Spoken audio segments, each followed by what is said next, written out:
Now to a story tonight that's been all over social media. This is where I saw it first. A popular First Coast hot dog vendor is questioning a Florida rule that requires customers, not the vendor, to put condiments on their hot dogs. Our Sydney Deshawn is joining us now after speaking with the owner of Lizzy with the Glizzys. And Sydney, she says she just wants some answers. Yeah, Anthony, that's right. And she wants to make it clear she's not trying to fight safety codes. She just wants to understand why this rule exists for the sake of her business, other vendors, and her customers. Okay, take 7. Hey guys, Lizzy here. Meet Elizabeth Geister, the woman behind Lizzy with the Glizzys, a popular mobile hot dog cart based in Clay County. And it's something people love, especially William Davis. I called Lizzy over and I said, hey, that's the best dog I've ever had.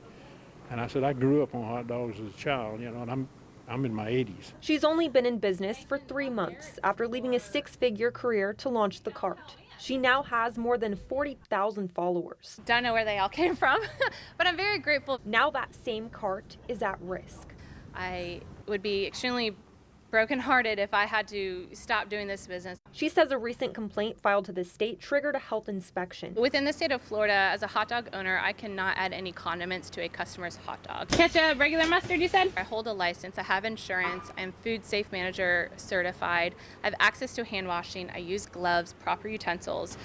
I don't arrive to work sick, right? So I take it as a great responsibility serving food to the public. In an email, she says a state sanitation specialist confirmed the rule in writing. Vendors can only reheat the dogs on the cart. All condiments, whether they need temperature control or not, must be applied by the customer. For items like chili, cheese, or cooked onions, they must be pre-portioned and packaged at a commissary, and only the customer can open them. Having her dress my dog is a whole lot more sanitized. She's now asking the state for clarification. What data shows this is the safest method? And have there been outbreaks linked to this? What does that do to the fellow entrepreneurs throughout the state that are wanting to take that leap of starting their own business, whether it's a hot dog cart or any other business, when there's regulations and rules in place that aren't necessarily relevant and, again, evidence-based? She says she's going to keep fighting, but has already had to pivot.